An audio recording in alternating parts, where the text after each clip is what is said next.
그것입니다. 헌금에 대한 개념을 우리들이 어떻게 가져야 되는가에 대해서 주님은 말씀을 하셔요. 헌금은 예수님께서는 그러니까 우리가 나는 뭐 없어 이 하는 사람이나 나는 있어 하는 그 모든 어떤 사람이든지 간에 그 어떤 것이든지 간에 헌금에 대해서는 나는 없어 이렇게 하면서 하는 그런 게 문제가 아니고 나는 있어 하는 것도 문제가 아니고 하나님을 생각하면서 또 하나님을 섬겨 나아가는 것에 있어서 우리는 자기한테 그렇게 좀 부담스러울 정도로 그렇게 작심하고 하는 헌금이 그게 맞다. 그렇게 볼 수 있죠. 예를 들어서 뭐 어떤 사람은 돈 10만 원밖에 없어. 그럼 이 10만 원을 다 내면은 그 다음에는 없죠. 참 부담스럽습니다. 그 10만 원 내요. 또 어떤 사람은 100만 원이 있습니다. 100만 원을 다 내면은 그 다음에는 없죠. 부담스럽습니다. 이렇게 그 자기 있는 것을 있는 것에서 힘을 다해서 이 하나님께서 내려다 보실 때 내 이 마음에 1.1핵도 하나님께서 내려다 보실 때 내가 꺼리낌이 없는 상태에 그런 것을 할 때 그게 바로 잘하는 헌금이다. 이렇게 볼 수가 있는 거예요. 오늘 여기서 보세요. 예수께서 눈을 들어 부자들이 연복기에 헌금 넣는 것을 보시고 부자들이 넣는 것을 보시고 또 2절에는 또 어떤 가난한 가부에 두렵도 넣는 것을 보시고 그리고 예수님의 여기서 비평이 아니라 이제 평가가 생겨난 거죠. 그래서 주님은 부자를 보고 많이 냈다 생각을 안 합니다. 부자는 그 당시 그 사람들은 뭐 요새는 뭐 수표를 갖고 댕기고 카드를 갖고 댕기고 돈 뭐 이렇게 돈은 지갑에 조금씩 넣어서 갖고 댕기지만 그 당시에 그 사람들은 금화, 은화, 동화, 그 금과 은과 동으로 만들어낸 요런 것을 가지고 이제 그 액수 동전을 갖고 댕겼거든요. 그래가지고 그만 누런 것을 이 자루에다가 이렇게 담아서 그 자루를 들고 댕겼어요. 자루를 들고 댕기고 또 어떤 사람은 또 뭐 매양 자루 속에다가 은화를 담아서 갖고 댕기는 경향도 있고 그래가지고 그러한 자루를 들고 댕기면서 거기서 이제 뭐 헌금을 내려고 하면 그 자루 속에서 손을 쭉 넣어가지고 쑥 손을 집어넣어서 한 주먹을 해서 그 헌금 넣는 그 연복궤 21장 1절에 연복궤라고 했죠. 그 궤에다가 두두두두두두두 이제 동전 떨어지는 소리를 내면서 두두두두두두 떨어지면서 내는 거예요. 그러니까 이 부자들이 그 한 주먹을 내는 그거는요 엄청난 돈입니다. 그런데 이 어떤 가난한 가부가 오늘 두렵돈이라고 해서 그러니까 이 랩돈이라는 말은 오늘날 우리 이 돈의 그 단위를 볼 때 우리나라를 보면 저는 모르겠지만 이스라엘에서 가장 단위가 작은 돈이에요. 그럼 오늘날 우리들이 우리나라에 1원짜리나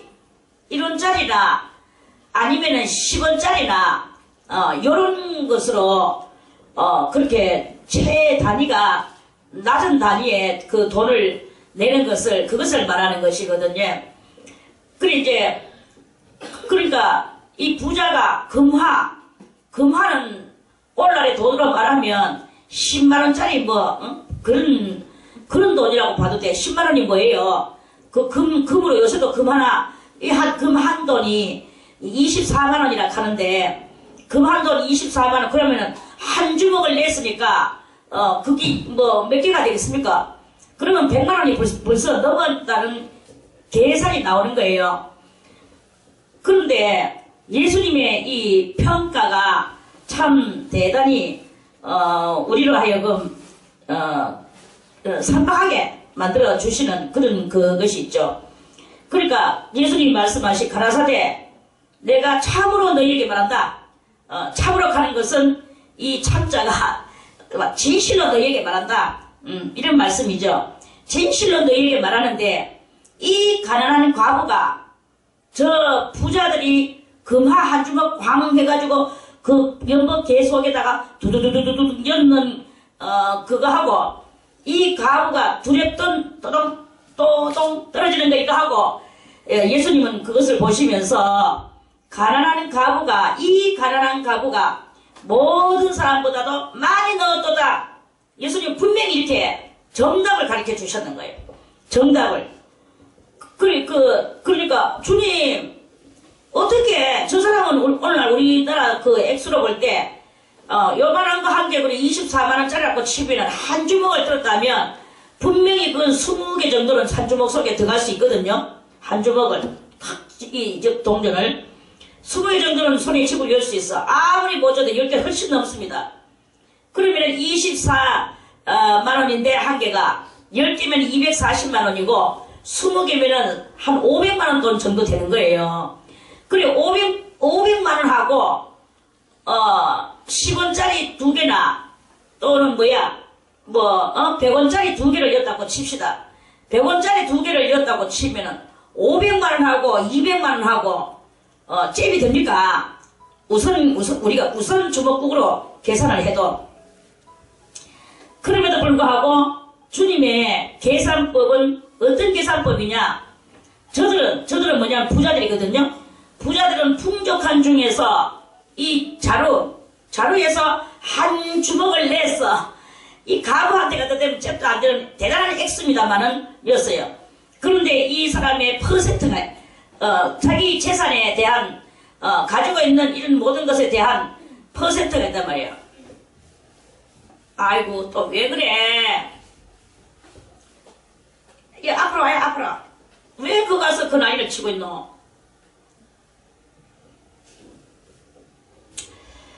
그래서 이 퍼센트로 볼 때 주님은 퍼센트로 보시죠. 퍼센트로 볼 때 그 부자는 한 주먹 이거 하면은 그 자루 속에 한 주먹 집어내고도 얼마든지 여기 또 들어있거든요. 또 한 주먹 집어내고 그럼 몇 퍼센트를 만들 수 있겠습니까? 10%를 만들어낼 수 그러니까 10주먹을 만들었다. 10주먹 속에서 한 주먹 냈다. 그러니까 거기에 이제 한 100이라면 10을 냈다고 보면 되는 거예요. 100이 전체가 100%라면 10%를 냈다고 보면 되는 거예요. 근데 이 과부는 예수님 말씀하시기를 이 과부가 모든 사람보다 많이 넣었도다. 그 제자가 그게 뭐 많이 넣었습니까? 그건 200원인데요. 저 사람들은 500만원인데요. 그런 게 아니다. 저 사람들은 풍족한 중에서 헌금을 넣었거니와 이 과부는 그 구차한 중에서 자기의 있는 바 생활비 전부를 넣었느니라. 그러면 예수님의 그 원하심은 무엇인가? 예수님의 원하심은 너것들이 하나님 앞에 지극정성을 가지고 심령의 100%의 헌금을 하도록 주님은 그것을 말씀하시는 거예요. 100이라면 그 부자는 10밖에 안 했어. 근데 이 과부는 그 200원이 100이다. 100이 다 냈어요. 이렇게 되는 그런 예수님의 계산법이다 이 말입니다. 그런 것을 볼 때 예수님의 계산법과 우리의 계산법의 이 차이는 무엇이냐? 그 차이는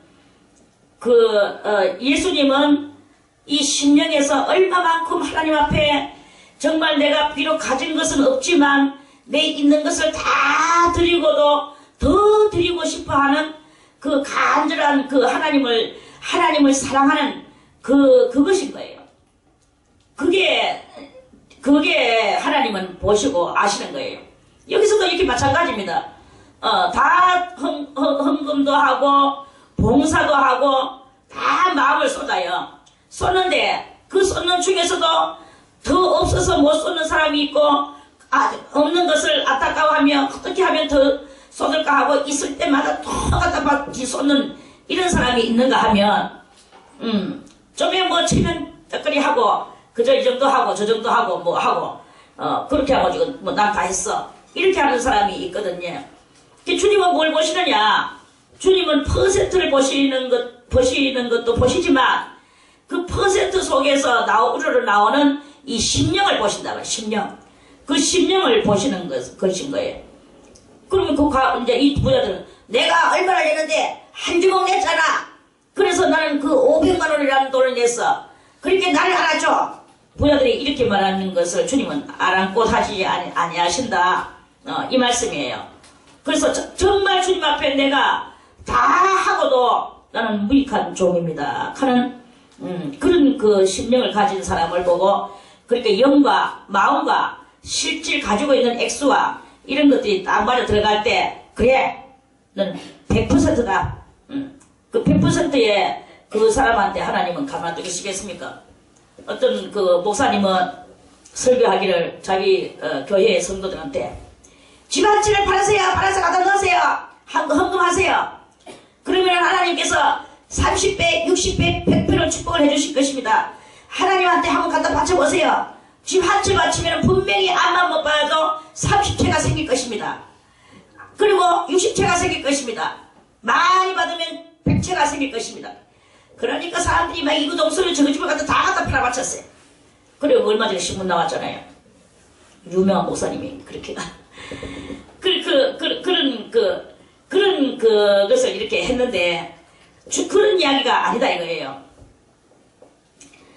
정말 진짜 누가 목사님이 하나 몇 채가 생길 거다, 30채가 생길 것이다, 60채가 생길 것이다 이런 말을 듣고 하는 그런 헌금은 하나님 앞에 통과가 안 된다는 것입니다. 내가 우러나서 내가 이걸 해야 된다, 이걸 해야 된다, 이걸 해야 된다. 그게 이렇게 딱 100%가 됐을 때 정말 그때는 정말 하나님께서 30배, 60배, 100배의 축복이 분명히 일어나게 될 것입니다. 그건 누가 뭐 시켜서 하는 그러면 그건 돈 놓고 돈 묻기에 그것이잖아요. 돈 놓고 돈 묻기에 뭐 어디 뭐 주님이 뭐 야박꾼이십니까? 그런 게 아니고 정말 하나님의 은혜가 감사해서 그 감사를 내가 더 뭐 어떻게 표현할 길이 없어서 내게 있는 모든 것을 아낌없이 드리네. 그다음 이렇게 해서 가사가 뭐 하여튼 그런 찬송이 있습니다. 아낌없이 주님 앞에 드리는 이것이 될 때 하나님 앞에 큰 축복을 받을 것이다 하는 그런 말씀입니다. 그게 진실하다는 거죠. 자, 5절에는 어떤 일인가? 1절에서 4절까지는 헌금에 대한 말씀을 하시고 5절에서 또 9절까지는 이제 이 세상에 일어나는 여러 가지 천재지변에 대해서 이제 말씀을 하십니다. 어떤 사람들이 성전을 가리켜 그 미석과 헌물로 꾸민 것을 말하며 예수께서 가라사대 어떤 사람들이 그 솔로몬 성전을 이야기하는 거예요. 솔로몬 성전이 미석이 뭐예요? 아름다운 돌, 뭐 대리석이라든지 운무석이라든지 여러 가지 얼마나 아름다운 돌들이 많습니까? 그런 걸로 솔로몬 성전을 짓거든요. 그리고 또 많은 또 헌물 백성들이 갖다 바쳤는 물질로 좋은 것을 다 갖다 바쳤어. 그러니까 그걸로 성전을 짓어요.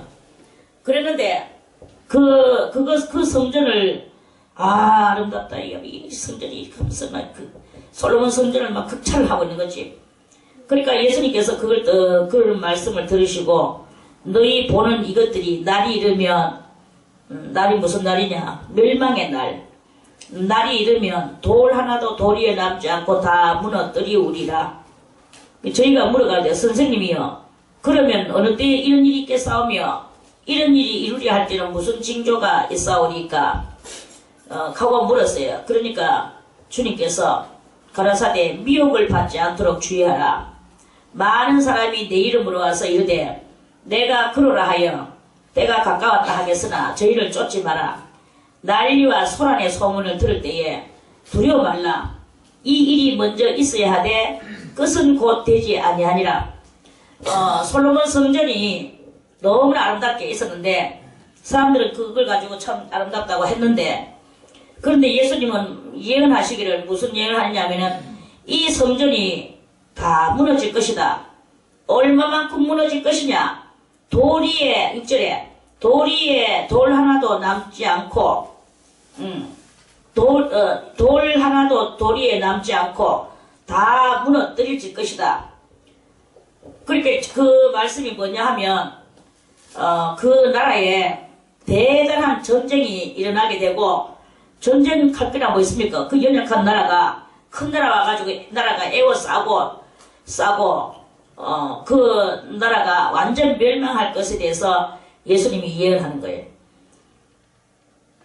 그러니까 예수님께서 미혹을 받지 않도록 주의하라.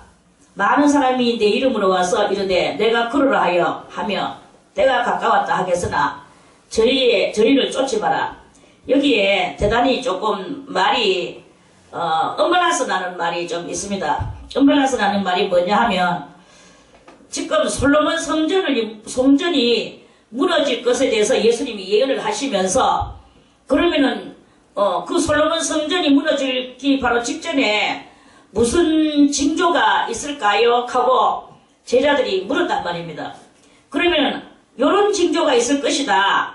난리와 소란의 소문이 있을 것이다 라고 예수님이 말씀하시면서 그러면은 그럴 것이다 근데, 그러면은 여기서 예수님이 또 미혹을 받지 않도록 주의하라.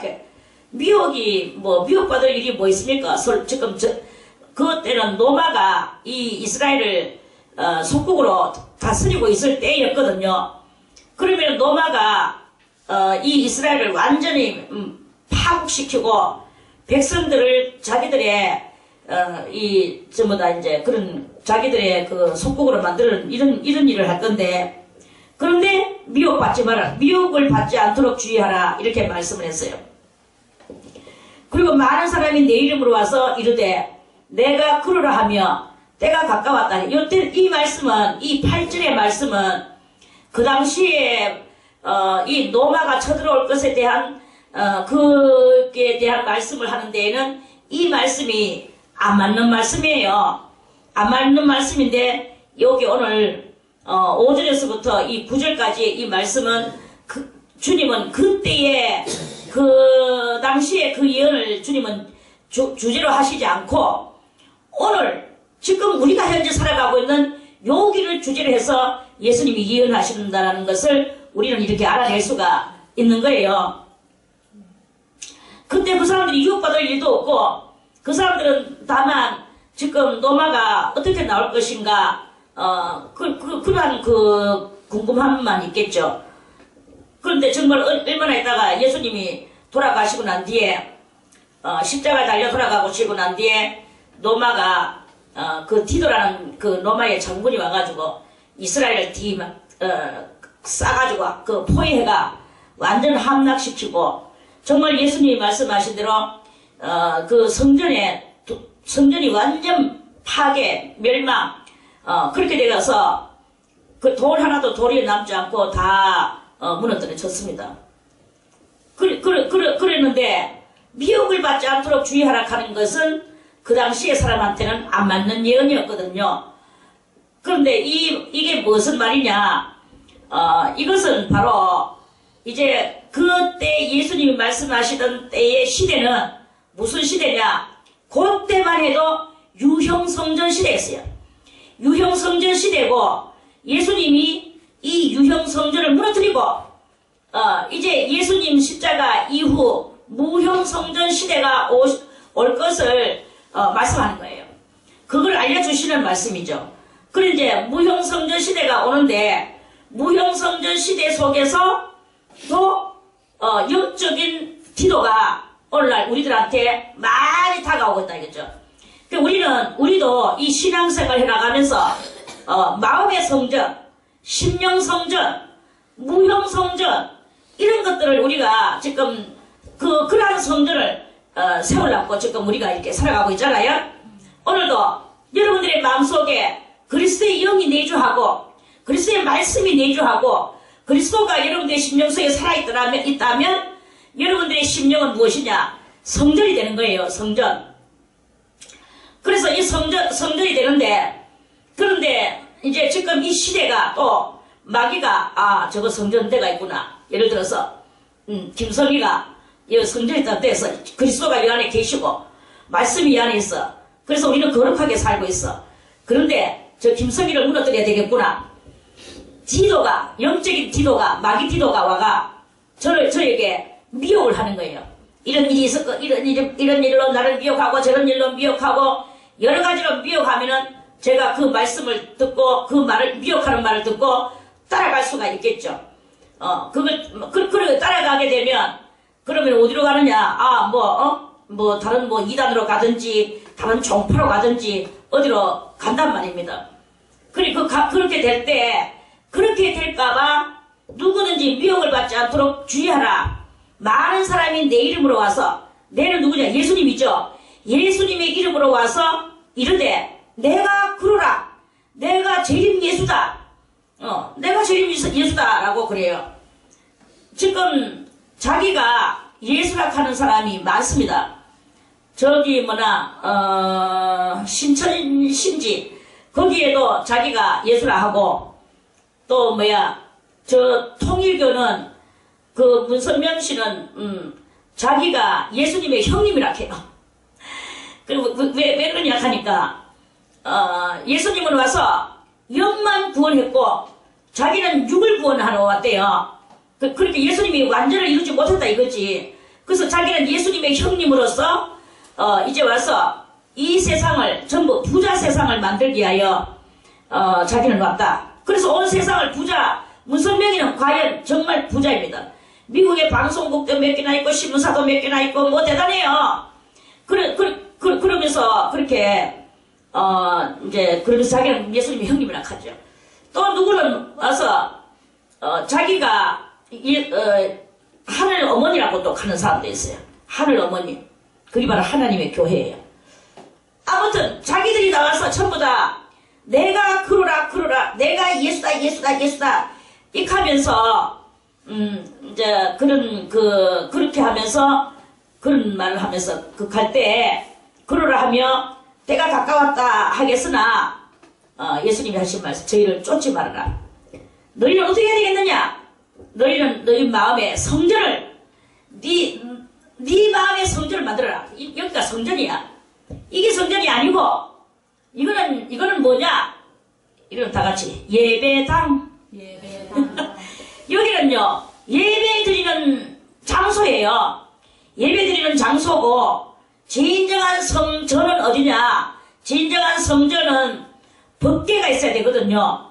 법궤 속에는 만나가 들어있는 금항아리가 있어야 되고 십계명 돌판 2개가 있어야 되고 아론의 쌍난 지팡이가 있어야 되고 요렇게 들어있는 법궤. 그 법궤가 어디에서 들으냐? 내 이 배꼽 밑에 뭐가 있습니까? 배꼽 밑에 우리의 영이 있어요. 우리의 영이 있는데 영이 있는 거기가 어디냐? 지성소란 말입니다. 지성소에 하나님의 말씀인 십계명 돌판이 있어야 되고 생명의 만나가 금항아리에 쌓여져 있는 것 같이 금항아리는 뭐냐? 믿음으로 단련된 나의 모습, 나의 마음인 거예요. 그래서 내가 믿음으로 단련된 것이 내 속에 꽉 돼가지고 있어야 되는 거예요.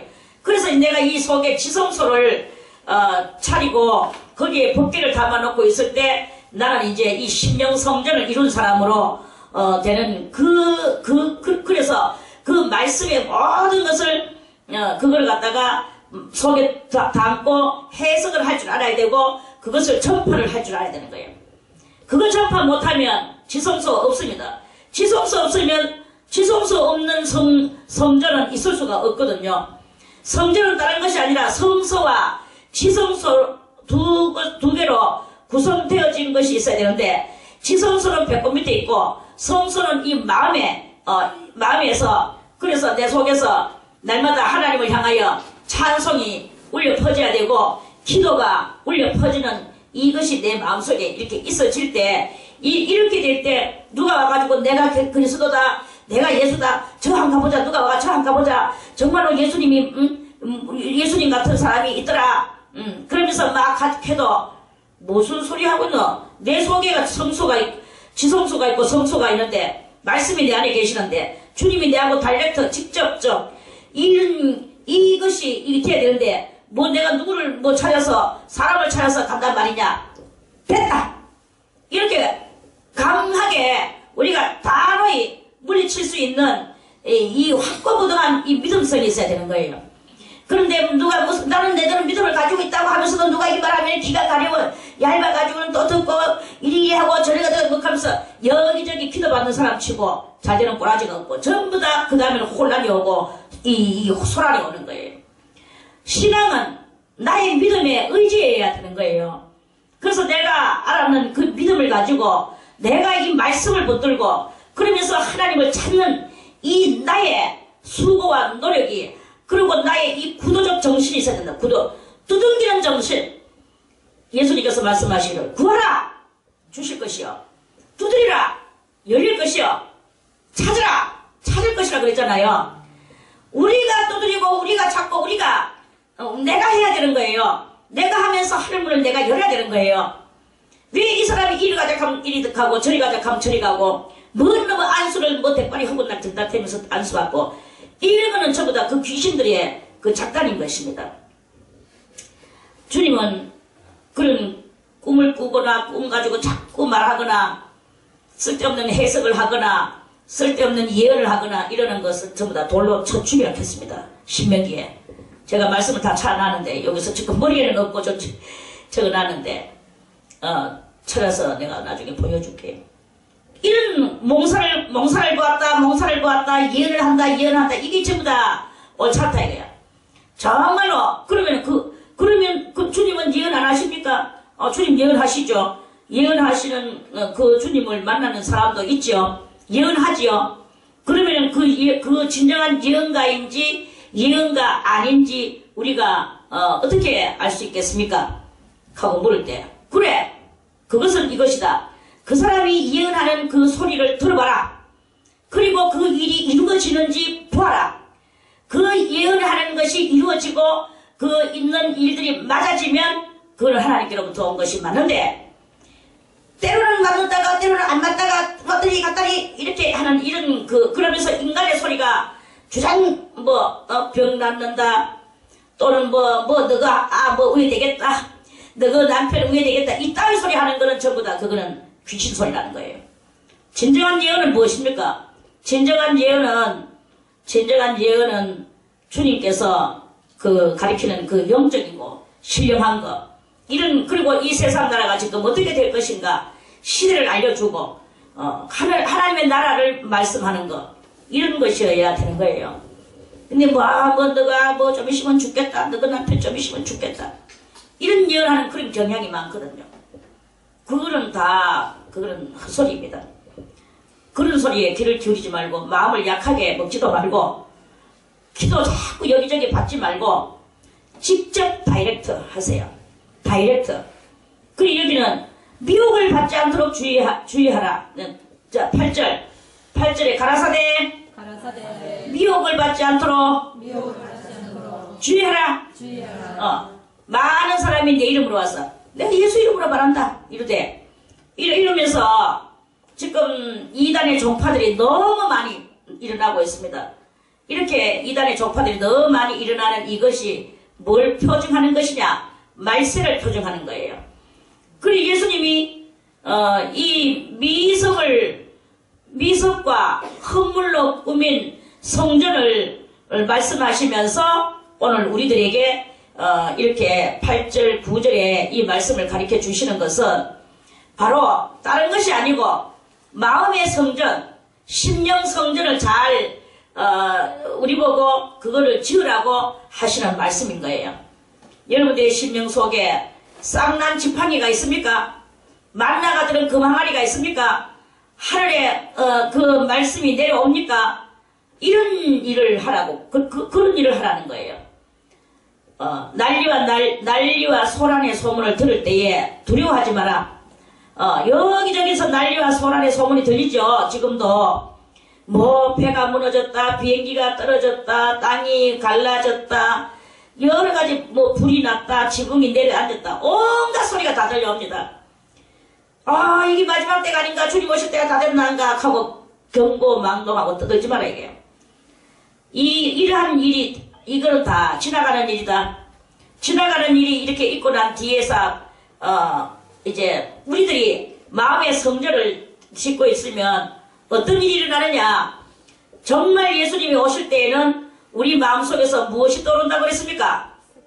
샛별이 떠오른다고 그랬어요. 샛별. 샛별 되시는 예수가 이 속에서 떠오르는 게야. 샛별이. 그래서 이 마음속에서 샛별이 고린도 후서 우리 한번 읽어보겠습니다. 고린도 후서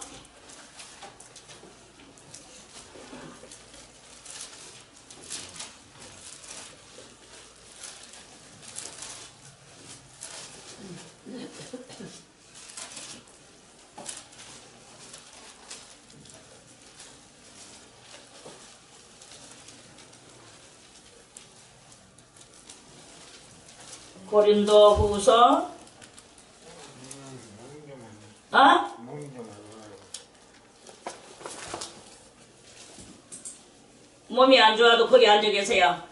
여기서 죽어도 여기서 죽어야 그게 순교가 되지. 몸 안 좋다고 귀신이 끌고 나가면은 귀신 손 붙잡고 안녕 빠이빠이 하면 살겠습니까? 거기서 죽으세요. 그러면 내가 무덤 만들어 줄게.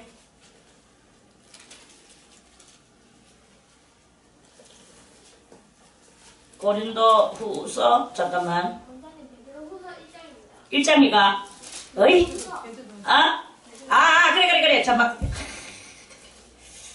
베드로를 받았잖아. 베드로 후서 고린도 후서 베드로 후서네. 베드로 후서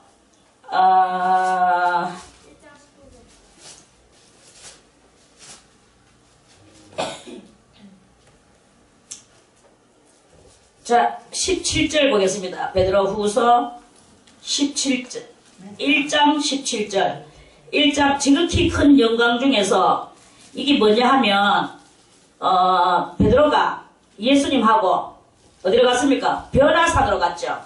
변화산에 갔을 때 예수님한테 누가 나타났습니까? 모세와 엘리야가 나타났어요. 그래가지고 모세와 엘리야가 나타나서 예수님하고 대화를 하는 것을 베드로가 그 당시에 그 자리에 참여하고 있었거든요.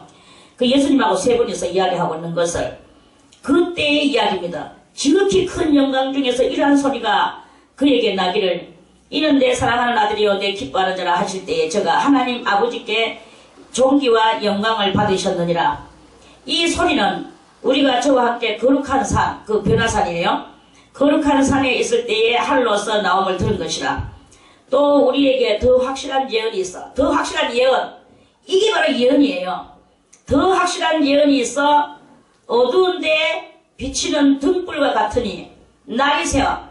날이 새어 뭐 예수님 오시는 날이 됐다 이 말이에요. 새어 예수님 오실 때에 무엇이 샛별이 너희 마음에 떠오르기까지 이랬어요.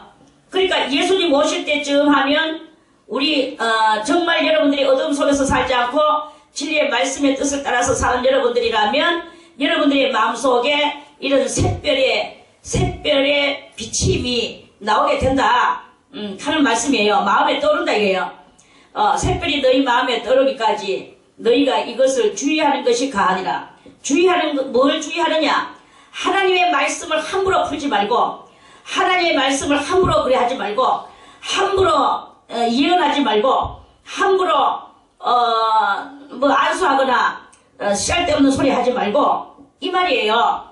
주의하는 것이 가하니라. 먼저 알 것은 경은 성경이죠. 성경의 모든 예언은 사사라이 풀 것이 아니다. 너가 마음대로 그렇게 하면 안 된다 이게. 예언은 언제든지 사람의 뜻으로 낸 것이 아니요 오직 성령의 감동하심을 입은 사람들이 하나님께 받아서 말한 것이다 이 말이에요. 하나님한테 안 받고 말하는 사람들은 전부 다 멸망을 당합니다. 그러니까 얼마나 우리가 극과 두려움과 떨림으로 우리의 이 신앙을 지켜나가야 되는 거예요.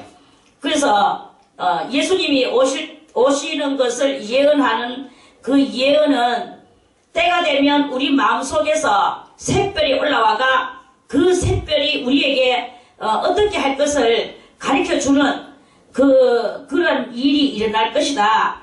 이런 말씀이에요.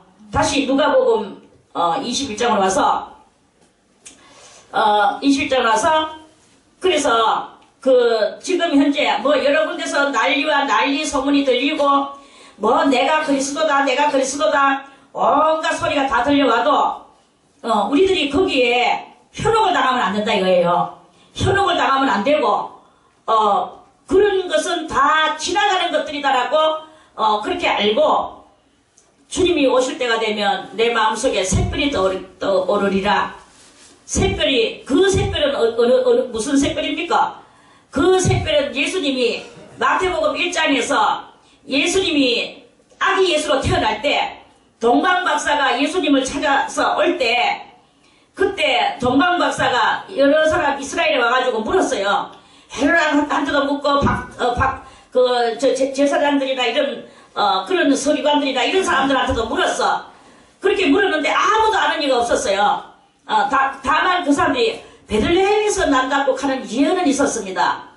그리고 언제든지 메시아가 오기는 올 겁니다. 그런데 지금 왔는지는 우리는 모르겠습니다. 이렇게 되는 거예요. 그런데 이 이방 사람 동방박사는 벌써 이미 하늘에서 하늘 아들이 하늘 왕이 내려오는 것을 알았는 거예요. 그래가지고 동방박사들이 어디서 찾을까 몰라고 왕도 모르는데 우리 나그네가 어떻게 알 것이냐. 그래가지고 이제 어디로 갈 것인가 하고 낙타 타고 뚜벅뚜벅 이제 헤롯한테서 나와가지고 가고 있는데 갑자기 이 박사들이 보니까 문득 하늘에서 샛별 하나가 쫙 따라가는 앞장서서 가는 거예요. 그러니까 이 박사들은 별을 보고 점치는 사람들이기 때문에 아는 거야. 그래서 별이 쫙 가는 것을 보고 낙타를 끌고 별을 따라서 쫙 갔잖아요. 그래 가다가 문득 어떤 집 앞에 가가지고 별이 더 이상 안 가고 딱 멈춰서는 거야. 별이 딱 멈춰가 더 이상 안 가는 거예요. 그러니까 별이 있는 데서 이렇게 가지고 딱 보니까 어떤 여관집인데 그 여관집 또 안방도 아니고 마구간인 거예요. 그 마구간에 박사들이 찾아서 들어가니까 아기 예수가 거기에 태어나가지고 그때 예수라 하는 그 예수기는 하지만 뭐 왕인지 뭔지 뭐 누가 뭐 그걸 의심하면요. 왕이 왜 마구간에 계셔? 사람의 눈으로 보면 보통 사람은 그랬을 거예요. 그런데 이 동방 박사는 별을 보고 점치는 사람이기 때문에 그런 외모와 그런 망감과 그런 환경과 이런 것을 개의하지 않았어.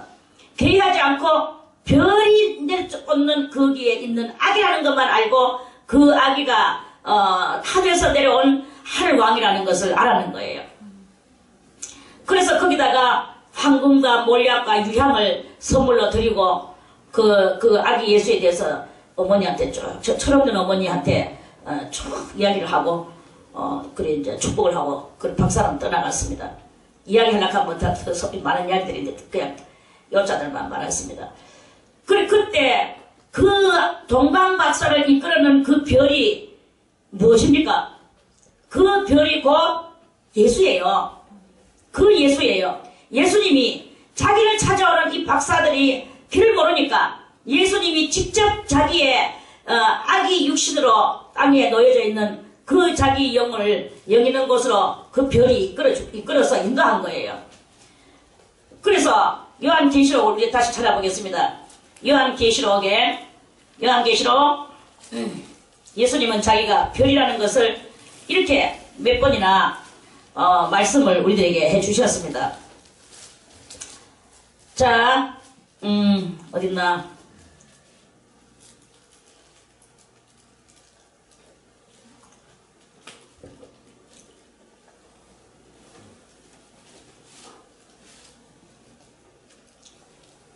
요한계시록 22장 16절 16절이가 여기 있네. 16절.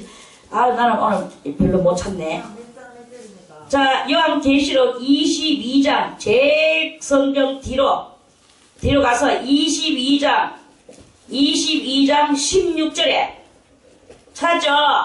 자, 요한계시록 22장 16절에 예수님이 자기를 스스로 지금 소개를 하고 계십니다. 다 같이 나 예수는 교회들을 위하여 내 사자를 보내어 이것들을 너희에게 증거하게 하였노라. 나는 나 예수는 다윗의 뿌리요. 이 세상에 올 때는 다윗의 혈통을 타고 오셨다 이거예요. 그리고 그의 자손으로 오셨다 이거예요. 그렇지만 예수님은 무엇이냐? 다 같이 광명한 광이 뭐예요? 빛광자, 밝을 명자, 밝은 빛의 새벽별이다. 새벽에 유난히 반짝반짝 빛나는 별이 있습니다. 그걸 보고 샛별이라고 말하거든요.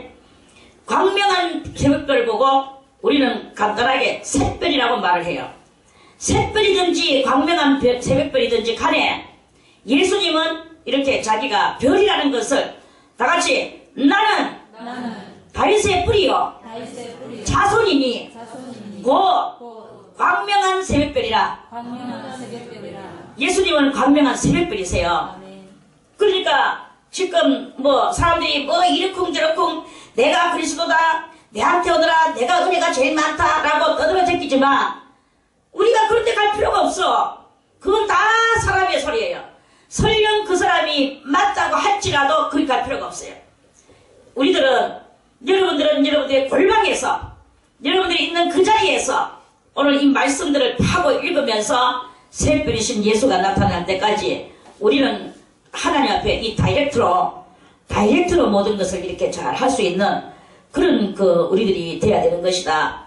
하는 그런 말씀입니다. 할렐루야. 아멘. 그래서 다이렉트로 하려고 하는 것은 뭐냐? 마음의 성전을 만드는 것을 다이렉트로 해야 되는 것이다. 이 마음의 성전을 다이렉트로 뭘로 해야 되는? 성경을 읽으면서 성경과 기도로서 전념을 다해야 됩니다. 그런데 조금 또 우리가 지혜가 부족해서 성경을 읽어도 다 뭐가 뭔지를 모르겠다 싶을 때 그때 여러분들이 수도를 하세요. 이 수도를 온전히 자기를 갈고 닦는 이것을 자꾸 하다 보면 깨달아지게 돼. 자기를 안 갈고 닦으니까 자꾸 욕심을 부리고 아집을 부리고 혈기를 내고 자기 뭐 주장의 소리를 주관적 말을 많이 하면서 그렇게 하다 보면 거기는 누가 틈타느냐? 거기는 분명히 마귀가 틈타거든요. 그러니까 그런 마귀의 말을 듣지 말고 흠선이 엎드려서 수도를 하다 보면 다 이렇게 되게 됩니다. 그래서 5절에서 9절까지는 우리로 하여금 보이는 성전을 찾아가는 게 아니라 보이지 않는 성전을 내 마음속에 지으며 이 세상의 난리와 소란의 소문을 들을 때 그것 가지고 너희가 현혹당하지도 말고 또 8절에 미혹도 받지 말고 많은 사람들이 와서 뭐 저쪽 해도 받지 말고 아무것도 하지 말고 오직 기도와 간구로 하세요. 때가 이르면 여러분들의 마음속에 떠오르는 것이 있을 것입니다. 뭐가 떠오릅니까? 이제껏 말했는데 뭐가 떠오릅니까? 새벽별이 우리 심령까지 떠오르면 예수님이 오는 거예요. 그러면서 들려오는 소리도 있어요. 빵 하면서 나팔 소리가 들려옵니다. 나팔 소리가 들려오면서 소리가 납니다. 동쪽으로 오너라 그런 소리가 들립니다. 뭐 박명자 권사야, 황인길 집사야, 동쪽으로 오너라, 동쪽으로. 뭐 갑자기 막 새벽에 떠니까 마음이 막 밝아지고 동쪽으로 오너라 그런 소리가 막 들려오는 거야. 주여 내가 여기 가겠나이다 하고 막 하늘이 땅이지 뭐 길도 없는데 막 가는 거예요. 그 가다 보면 어디 가냐? 올라가고 있는 거예요. 올라가면 어떻게 되느냐? 올라갈 때 그 공중에서 골로새서 3장 3절에 나오는 하나님 안에 감추어진 생명가가 그때 딱 먹어지는 거예요. 아멘. 생명가를 먹으면 그때 이 몸이 이 죽을 몸이 죽지 아니함을 입고 썩을 몸이 썩지 아니함을 입고 뭐예요? 완전히 부활, 그대로 부활이죠. 부활되면서 이제 올라가는 거야. 그 부활되니까 어디 됐습니까? 부활되니까 내 몸이 어떻게 됐습니까? 33살 나이로 공중에서 막 생명이 들어왔죠. 그러니까 시공초래하고 막 주님 막 죽여. 주님이 그렇게는 안 오시지만 이제 오셨군요. 정말로 참 우리가 그동안에 오매불망 기다렸던 한 맺힌 주님을 이제 만나게 되는 거예요. 그러고 난 뒤에 이제 공중으로 올라갑니다. 올라가서 공중에서 뭘 하느냐? 그리스도와 더불어서 7년 동안 혼인잔치인데 이것이 뭐냐? 제왕 교육을 받는 거예요. 왕교육을 받는 거예요. 거기서 빛나고 깨끗한 세마포 옷을 입고 왕교육을 받는 거예요. 왕교육 7년 동안 받고 아까도 말했지만 아마겟돈 전쟁 하러 내려와야 되는 거예요. 하얀 백마를 타고 피 풀린 옷을 입은 예수 그리스도와 더불어서 내려오는 거예요. 이런 일이 이렇게 쭉 우리한테 스토리로 지금 남겨져가 있는데 뭘 여기서 이 말 듣고 저기서 저 말 듣고 당신이 옳습니다. 뭐 옳기도 뭐 사람이 옳아봐야 몇 개 옳겠습니까? 저도 이렇게 말하지만 제가 옳아봐야 몇 개가 옳겠습니까? 우리는 하나님 앞에서 옳아가는 게 없어. 정말 옳으신 분은 예수님 한 분밖에 없는 거예요. 사람은 다 커서 그거고 커서 그겁니다. 뭐 특별한 사람이 없어요. 예 속담에 뭐 인간 위에 인간 없고 사람 위에 사람 없고 사람 밑에 사람 없다. 뭐 사람이 뭐 별다른 게 있어요. 다 커서 크지. 누구 말이 현혹당하지 마세요. 이게 바로 주님께서 우리들에게 가르쳐 주시는 진리에 사람들이 걸어가야 될 정신력에 대해서 말씀을 드리는 것입니다. 그리고 마음의 성소를 만들기를 바라겠습니다. 아멘. 지성소와 성소, 성전, 지성소와 성전을 합하여 성전. 자, 10절 말씀입니다. 또 이르시되 민족이 민족을 나라가 나라를 대적하여 일어나겠고, 이제 이거는 시대가 이런 마지막 시대에 일어날 그것입니다. 민족이 민족을 가는 거면 저거 민족끼리 싸운다 이게 뭐냐? 이 당시에는 정말 예수님 때는 상상치 못할 일인데 예수님은 벌써 이미 예언하셨어요. 2000년이 지나고 난 뒤에 민족이 민족을 이렇게 나라가 나라를 대적하여 일어나는 전쟁이 일어났습니다. 민족이 뭡니까? 6.25 동란이 민족이에요. 동독과 서독이 갈라지고 남북이 갈라지고 그리고 또 이러고 갈라진 데가 있죠. 지금 제가 다 기억 못하지만 이 갈라진 게 무엇입니까?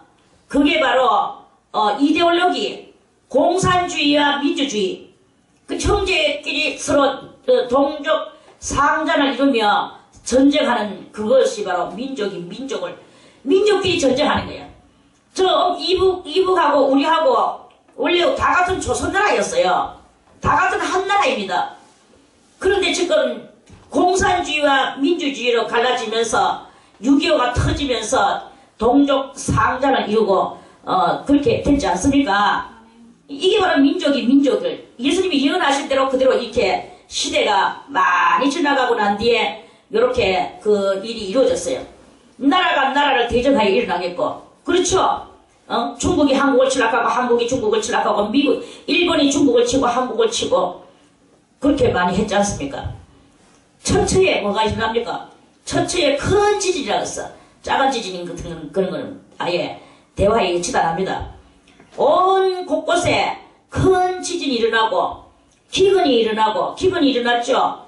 저 이디오피아와 저 인도에 뭐 물것이 없어가지고는 뭐 전부 다 막 난리잖아요. 저 무슨 국가고 또 뭐 우상국인지 무슨 국인지 거기에 막 어린아이가 배불러 해가지고 3살 먹은 아이가 그 3살 먹은 아이가 돌 깨는 돌 깨는 일을 해요. 그 어린아이가 망치가 온종일 돌 가지고 돌을 깨면서 그 돌을 깨가 그 돈 갖다 줘봐야 여따만한 동전 하나 받아가지고 3살 먹은 어린아이도 돈 벌어.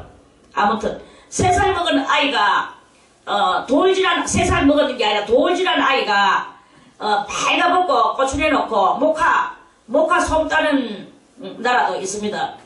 그래가지고는 모카 솜을 따야 먹을 것을 하나 주는 거예요. 그래서 가가지고 또 모카 솜 따서 온종일 그 떼약 밑에서 아이가 어린 것이 돌진한 것이 코를 흘리면서 눈물 없이는 볼 수 없는 이런 일들이 온 나라마다 처처마다 그렇게 있어요. 그리고 막 흑인 그 옛날에도 그랬지만 지금도 사탕밭에서 온종일 그렇게 하루에 한 대만 먹고 사탕밭에서 사탕 열매 따고 있는 그런 사람들도 있고 이렇게 기근과 또 온역은 뭐예요? 병. 지금 사방팔방에서 병원에 가보세요. 웬 당뇨병이 그렇게 많노? 웬 암 환자가 그리 많노? 오만 별별 환자들이 머리면 머리, 배면 배, 어디든지 이 환자들이 발발해요. 온역은 바로 병을 말하는 것입니다. 온역이 있겠고, 또 무서운 일이 뭡니까? 핵을 만들어 놓고 지금 핵을 터뜨릴 것이냐 말 것이냐 다들 지금 그러잖아요. 그리고 이런 핵 문제 때문에 이제 막 사람들이 무서워가지고는 절절절 매고 있습니다. 이거는 배운 사람도 무서워하고 안 배운 사람도 무서워하고 핵을 만드는 사람도 무서워하고 핵을 안 만드는 사람도 무서워하고 이거는 정말로 어쨌든 만들었으니까 쓸 것이거든요. 그리고 이런 일들이 있을 것이다.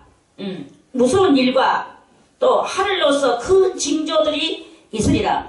하늘로서 큰 징조들이 있는데 이거는 뭐 제가 이야기를 뭐 다 할 만한 그 이야기 하려고 하면 또 억지로 또 무식한 것도 끄잡아내야 되는데 여러 가지 그런 일들이 많습니다. 역사 이래로 큰 징조들이 하늘에서 그 별들이 깨지고 서로 부딪혀가 깨지고 해에서 그 파동하는 것들이 일어나가지고는 그런 것 자기장들이 나와서 막 그것들이 막 또 서로 막 부딪혀서 깨지고 그 자기장이 어떤 별 하나를 치면은요 그 땅바닥에 그 별 하나가 그 부딪혀서 그 중심을 잃고 땅바닥에 떨어지면 엄청난 이 땅에 불바다가 되는 이런 일들이 있는데 그런 일들이 종종 또 있습니다. 그래서 그 별들이 불타는 별들이 떨어지는 것으로 인해서 땅이 아주 뭐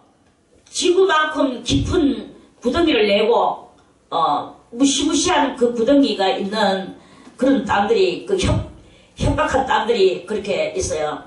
그래서 이제 천연왕국에 오면 그런 땅들이 다 메워지게 되고 이제 그래서 그런 땅들이 메워지게 되면 그게 이제 지면이 되고 지면이 되면 그 위에서 사람이 살아갈 수 있도록 지면이 넓어지고 지금은 지면이 좁아서 뭐 어디가 살까요? 저 이런 말들이 많지만 이제 그런 큰 징조들이 있는데 그런 징조들 때문에 지금 땅이 다 파이고 이래가지고 협박한 일이 일어나는 거예요. 그리고 저 중국에 제가 한번 갔더니만은 지진이 났는데요. 지진 났는 자리에 제가 한번 가봤어요. 와, 무시무시한 완전히 거기에 시커멓게 그 구덩이 정말로 완전 깜깜한 그런 것인데 그 중국 사람들은 그 근방에 저주받은 것이 돼가지고 가기도 싫어하고 완전 뭐 불타는 것 같이 그렇게 생기긴 했지만 완전히 엄청난 구덩이가 거기 이렇게 있는 거예요. 그 사람들은 그거를 다시 뭐 일으킬 꿈도 못 꾸고 내버려진 땅으로 거기에 있는 것을 제가 차 타고 가면서 옆으로 가이드가 소개하는 것을 들었습니다. 이런 일들이 많이 이렇게 이미 일어났습니다. 하늘로서 큰 징조들이 있으리라. 이 모든 일 전에 이제 이런 일이 다 이제 있고 이 모든 일이 일어나는 그 전에 인간 대인 관계 속에서는 어떤 일이 일어나느냐? 10절에서 11절까지는 이제 그 대자연이 이렇게 되는 것을 말씀했고 12절에는 대인 관계 속에서 이 모든 일들과 아울러서 예수의 이름을 인하여서 그리스도인들을 너희에게 손을 대어 핍박하며 회당과 옥에 넘겨주며 임금들과 관장들 앞에 끌어가려니와 그렇게 국가적 핍박이 이렇게 그리스도인들한테 일어난다는 것입니다. 세상에는 저렇게 난리와 소란이 일어나고 그리고 핍박이 일어나는 일이 꼭 있을 거라 이 말이죠. 그 핍박 속에서도 끝까지 견디는 자가 이제 구원함을 받는 거예요. 그리고 이 일이 도리어 너희에게 증거가 되리라. 무슨 증거? 천재지변이 일어나고 우리를 핍박하는 거 보니까 주님이 곧 가까이 문 앞에 오시는 것이로구나. 이런 증거가 되리라. 이런 말씀이에요. 그러므로 너희는 변명할 것을 미리 영구치 않기로 결심하라. 누가 하면은, 이거는 이렇게 말해야지, 저건 저렇게 말해야지, 이런 변명하지 말아야 해. 변명할 것을 영구치 않기로 결심하고, 뭘 해야 되느냐? 주님 앞에 믿음을 가지고 기도하라 이거야. 그리고 그 핍박하는 사람들한테, 그 관장들한테, 임금한테 끌려갔을 때, 무슨 말 할 것을 준비하지 말고 하나님 앞에 기도하고 주여 내 영혼을 주님의 손에 맡기나이다. 주님의 손에 부탁하나이다. 주님이여 내가 죽어도 주님을 위하여 죽을 것이요 살아도 주님을 위하여 내가 살 것이고 그때에 내가 무슨 어떻게 할 것인가를 주님께서 나를 이끌어 주시옵소서. 주님을 딱 믿고 가라 이거예요. 이게 바로 신앙이다 이거지. 딱 믿고 주님 앞에 그렇게 끌려갈 때 그렇게 끌려가라 이거지. 그래하면 어떤 일이 일어나느냐. 내가 너희의 모든 대적이 능히 대항하거나 변방할 수 없는 구제와 구제는 뭡니까? 입의 재능, 지혜를 너희에게 주리라. 입의 재능과 지혜를 너희에게 주리라. 심지어 부모와 형제와 친척과 벗이 너희를 넘겨주어 너희 중에 몇을 죽이게 하겠고 이제 몇 명은 또 순교해요. 또 너희가 내 이름을 인하여 모든 사람에게 미움을 받을 것이나 너희 머리털 하나도 상치 아니하리라. 다만 신앙의 인내, 너희의 인내로 너희 영혼을 얻으리라. 육신 죽었다고 영혼 죽는 것이 아니다. 또 육신이 안 죽었다고 영혼이 사는 것이 아니다. 너가 무슨 그걸 하든지 간에 주님 앞에 믿음을 가지고 어떤 순간이든지 가라 이거예요. 총칼이 내 앞에 대있다 할지라도 나는 내 정신을 바짝 차리고 주 예수님만 생각하는 거예요. 생각하고 있으면은 네가 이래 가지고 뭐저쩌고 하고 또 거기서 분명히 무엇인가 신문을 할 거예요. 그러면 성령의 충만한 말이 내 입에서 쭉 나가요. 그러면 그 사람이 그쪽에서 어떤 일이 일어날지는 우리는 모르지만 만약에 죽는다 해도 그것은 숨겨요. 그 사람이 도리어 나를 머리털 하나 상하지 않고 돌려보내는 놀라운 일도 일어나게 될 것이다 하는 그런 말씀입니다. 우리 고모도 이북에서 남한으로 이제 이렇게 올 때 그 남한으로 이렇게 오는데 그 빨갱이들이 막 고모를 막 붙들고 신문을 막 하면서 그래 왜 이렇게 남한으로 가느냐 그 북쪽이 얼마나 좋은데 하면서 막 이제 와르렁 하면서 이제 막 그랬을 때 고모가 능청스럽게 대답을 갖다가 쭉 한대요. 그러면은 그 사람들이 그러냐 하면서 보따리 좀 풀어보자 하면서 그리고 보따리 이제 이렇게 막 성경책이 보따리 속에서 막 나왔어요. 이건 뭐야 이게 애미나 이거 진짜 성경책 예수 믿냐 하면서 막 그 카드래. 그러니까 그 또 고모가 또 뭐라고 또 그렇게 한마디 했대. 그러니까 그걸 탁 생각하더만은 알았어 하면서 돈을 싸서 아무도 보지 않게 가져가라 하면서 도리어 그 사람이 아무도 보지 않게 가져가라고. 그래가지고 그 험난한 길을 고모가 이북에서 즉 남쪽에까지 걸어서 순화를 길가에 자감에 또 어떤 폐가에 들어가서 자감에 길가에서 또 막 끓여 먹어가면서 그 고모가 그렇게 피난을 왔어요. 그리고 오면서 우리 고모는 자기 사촌 여동생 내한테는 단고모지. 그 사촌 여동생의 부부와 그 집의 아이들과 또 그 집의 시아버지와 그러니까 고모한테는 사장 어른 되는 그런 분까지 다 고모가 통솔을 해가지고 그래 막 그 사장 어른 되는 그 할아버지는 막 하고 길가에서 울고 막 너무나 무서워 무섭기라 뭐가 무서워 하나님이 계시는데 하면서 사장 어른을 대딱 머리 패가면서 안 먹을 거야 나는 안 먹을 거야 하면 안 먹으면 죽어야 먹어야 하면서 막 강제로 막 사장 어른한테 퍼먹이고 그렇게 하면서 완전히 통솔을 하면서 다 데리고 우리 또 거기다 또 우리 할머니 자기 어머니지 자기 할머니 자기 어머니 우리 할머니 내한테는 할머니 되는데 그 할머니와 이렇게 하면서 막 온 대식구를 데리고 통솔을 하면서 그 빨갱이들 그 눈을 몇 번이나 거기를 검문당하면서 그렇게 내려와가지고 여기서 얼마나 복음을 전하고 교회도 2개 세우고 창립 2개를 교회 침례교회 하나 창립하고 장로교 하나 감리교회 하나 창립하고 충청도에서 2개를 창립하고 그리고 이제 순복음교회 권사가 돼서 이제 나중에 90몇 살에 돌아가셨어요. 어떤 경우에서도 하나님이 살려주면 사는 거예요. 안 그러면 우리는 하나님과 그 믿음을 가지고 우리는 죽는 거예요. 죽으면 뭐냐? 순교예요. 이런 정신을 가지고 그 신앙생활을 나가라고 그래 예수님께서 말씀하시는 것입니다. 자, 20절에서 28절까지는 너희가 예루살렘이 군대들에게 에워싸이는 것을 보거든 그 멸망이 가까운 줄을 알라. 벌써 이미 멸망했구나. 알 건 알아야 이거죠. 멸망할 것인데도 예언을 멸망 안 합니다. 하나님이 멸망 안 한다고 했습니다. 이런 말을 많이 하는 경향이 있거든요. 그거는 다 가짜 예언이죠. 그 멸망이 가까운 줄을 알라. 그때 유대에 있는 자들은 산으로 도망할지며 성내에 있는 자들은 나갈지며 이제 이거는 우리가 영적으로 지금 현재 우리가 이렇게 핍박 시대가 이제 앞으로 올 것입니다. 666도 맞아야 될 것이냐 말 것이냐 그런 이제 그런 시대가 무시무시한 시대가 올 것을 그걸 예언하는 말씀이죠. 그래서 이 날들은 기록된 모든 것을 이루는 형벌의 날이라. 기록된 모든 것이 뭡니까?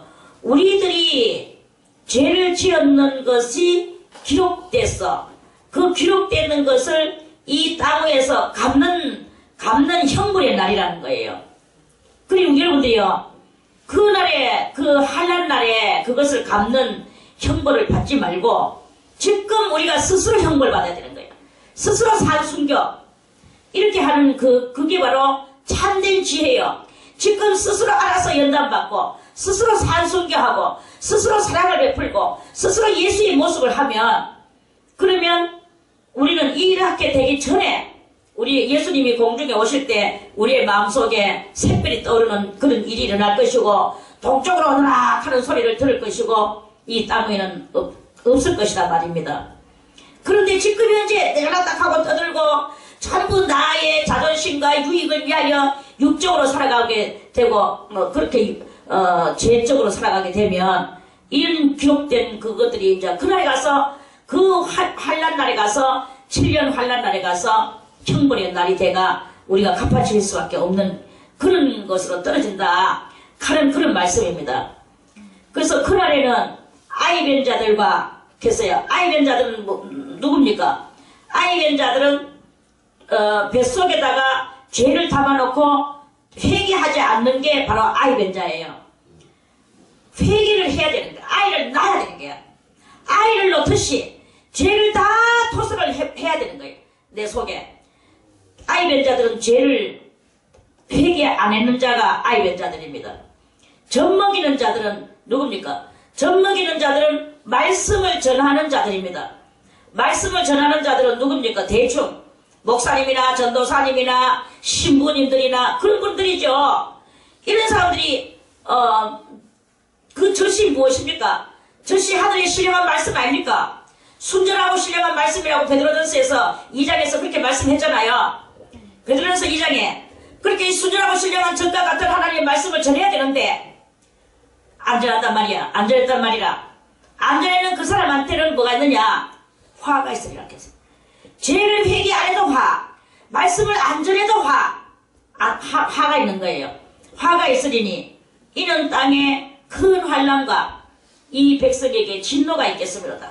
그래서 이제 지금 그런 날이 옵니다. 그게 바로 7년 대환난의 날이에요. 저희가 칼날에 죽임을 당하며, 칼날은 전쟁, 죽임을 당하며 모든 이방에 사로잡혀 가겠고 예수 믿는 사람이 이제 이방들한테 사로잡혀 갑니다. 예루살렘은 이방인의 때가 차기까지 이방인들에게 밟히리라.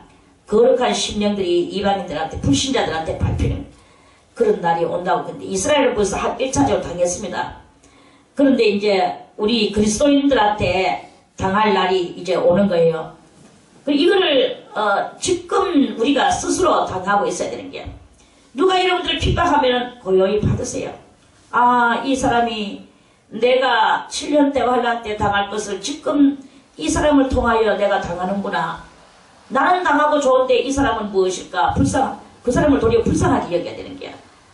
그럼 자기가 나한테 막 도리어 익하는 사람은 자기는 이제 악의 기구로 쓰임을 받는 거죠. 악의 기구로 쓰임 받고 싶습니까?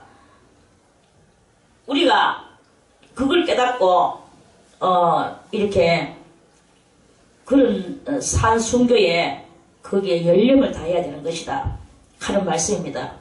예루살렘은 이방인의 때가 차기까지 이방인들에게 짓밟히리라. 1월 성신에게는 1월은 뭐예요? 1은 해, 월, 달, 성, 별성자니까 별. 그러니까 해달별에게는 징조가 있겠고, 땅에서는 민족들이 바다와 파도의 우는 소리로 인하여 혼란한 중에 공고하리라. 많은 사건, 사고가 이렇게 납니다. 사람들이 세상에 임할 일을 생각하고, 이 세상에 지금 어떻게 되겠나. 이런 일이 저러려고 이제 많은 사람들이 지금 전쟁에 그것을 생각하면, 미사일이 방어 미사일과 쏘는 미사일, 온갖 미사일, 공격 미사일, 그런 기구들을 생각하면서 막 무서워가지고 기절하는 사람들이 많이 있습니다. 그런 것과 같이 사람들이 이 세상에 임할 일을 생각하고 무서워함으로 너무 무서우게 지내서 기절한다고 했습니다. 기절하리니 이런 하늘의 권능들이 흔들리겠습니다. 그때 사람들이 인자가 이제 이런 일이 이제 아주 대극적으로 일어날 때 사람들이 인자가 구름을 타고 능력과 큰 영광으로 오는 것을 보리라. 여기 이제 뭐냐면 지상 재림이에요. 환란 끄트머리에 예수님이 오시는 것은 아마겟돈 전쟁하러 오시는 거죠. 큰 영광으로 오는 것을 보리라. 할렐루야. 아멘. 이런 일이 되기를 시작하거든 일어나 머리를 들라. 너희 구속이 가까웠느니라 하시더라. 그러니까 하늘의 일이나 땅의 일이나 인간들과 인간들 사이에 일이거나 이런 복잡다단한 일이 무서운 일이 생겨나는 것을 볼 때 여러분들은 기도하고 어쨌든 간에 하나님을 쳐다보면서 마음을 깨끗하게 비우는 일을 하라. 그래야만이 샛별이 떠오르고 목소리가 들려오는 것이다 하는 말씀입니다. 자, 그리고 29절부터 이제 9절에서 33절까지 이에 비유로 이르시되 무화과 나무와 모든 나무를 보라. 싹이 나면 너희가 보고 여름이 가까운 줄을 자연히 아나니 이와 같이 너희가 이런 일이 나는 것을 보거든 하나님의 나라가 가까운 줄 알아. 이제 이것이 20절에서 28절까지의 그 모든 일들이 일어나는 것을 보면 주님 오실 때가 가까웠구나 하는 것을 알라는 것입니다. 알라. 내가 진실로 너희에게 말하니 이 세대가 지나가기 전에 모든 일이 다 이루리라. 천지는 없어지겠으나 내 말은 없어지지 아니하리라. 이 예수님께서 하신 이 예언은 꼭 이루어진다는 거예요. 그래서 34절에서 36절까지 너희는 스스로 조심하라. 스스로 조심하라.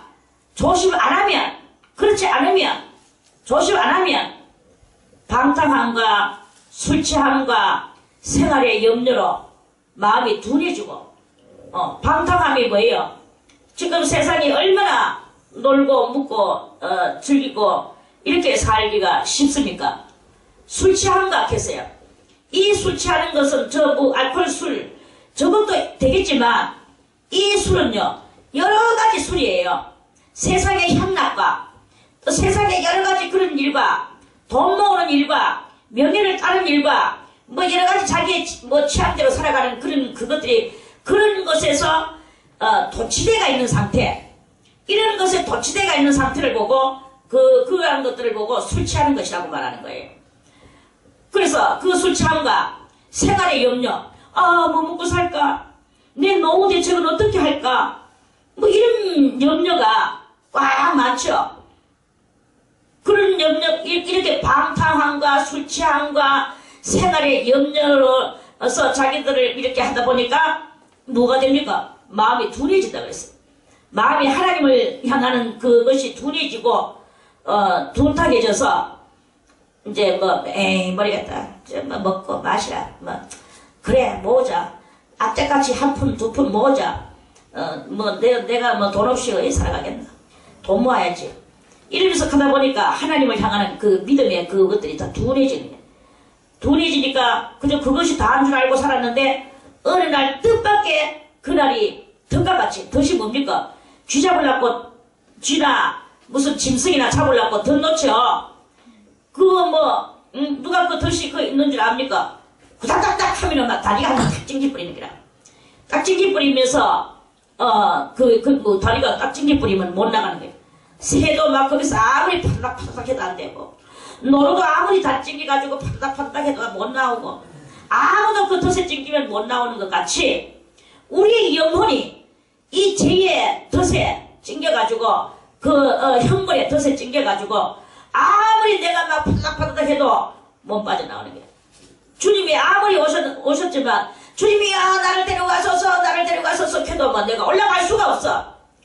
뭐 사람들은 말하기를, 뚱뚱하면 못 올라가 하지만, 뚱뚱해도 마음이 맑으면 가요.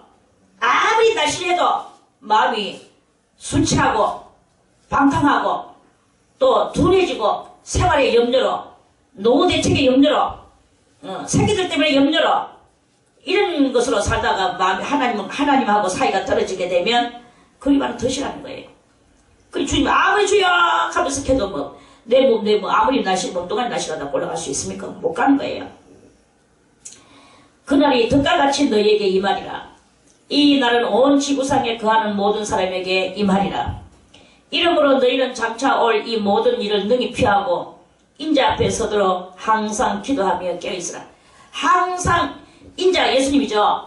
예수님 앞에 서도록 항상 기도하며 깨어있으라. 그래야 너희 마음이 둔해지지 않고 맑아지고 산방해져서 주님의 그 새별 같은 빛을 받을 것이고 그 음성을 들을 것이고 이렇게 되시면서 주님을 만날 수 있을 것이다. 주님이 지금 이렇게 예언을 제자들에게 교훈적 예언을 하고 계시는 거예요. 여러분이 마음을 갖다가 정리정돈하고 이렇게 하는 그 예언을 여러분들이 해야 되는 거지. 오늘도 무엇을 하고 살았습니까? 항상 깨어 기도하고 주님 앞에 설 수 있도록 이 세상에 어느 것이든지 도취돼서는 안 됩니다. 자가 당착에 빠져서 도취돼도 안 됩니다. 주님만 바라보는 그러한 우리들의 맑은 영의 소유자가 되어야 될 것입니다. 그래서 예수님은 이러한 말씀으로서 37절에 낮이면 성전에서 가르치시고 밤이면 나가서 감람원이라는 산에서 쉬시고 그렇게 주님은 많은 제자들과 많은 성도들에게 가르치시다가 결국에는 십자가 달려서 죽으셨습니다. 우리도 맨날 주님을 위하여 살다가 이제 주님을 위하여서 또다시 죽는 그런 우리들이 다 되시기를 바라겠습니다. 모든 백성이 그 말씀을 드리려고 이른 아침에 성전에 나아가더라. 낮이면 성전에서 가르치시고 계속했기 때문에 그 말씀 들으려고 모든 사람이 백성이 나갔다 그랬습니다. 우리도 모든 사람이 되어서 그 말씀을 듣고 그 말씀을 실천해서 그 백성들이 풀어나는 오늘날의 이 턱자리 위에서 우리가 예수를 믿고 있는데 우리도 또 턱자리를 만들어주는 그런 우리들이 되어야 될 거 알겠습니까? 그래서 주님 앞에 충성을 다하는 우리들이 되기를 바라겠습니다. 그래서 마음의 새벽별 받으세요. 그리고 음성을 들으세요. 동쪽으로 오너라. 아무개야 동쪽으로 오너라. 이 소리를 듣지 못하면 영이 둔탁해가 있으면 방탕함과 술취함과 생활의 염려로 마음이 둔해져 있으면 그 소리가 안 들리는 거예요. 그런데 주님을 항상 오해불만 바라보는 사람에게는 들리는 거예요. 이 소리가 분명히 들리고 이 밝은 빛이신 예수가 직접 우리의 심령 가운데 떠오르기를 다 체험하는 우리들이 되시기를 바라겠습니다. 아멘. 오늘 이것으로 마치고 다음에 22장 말씀을 또 드리겠습니다.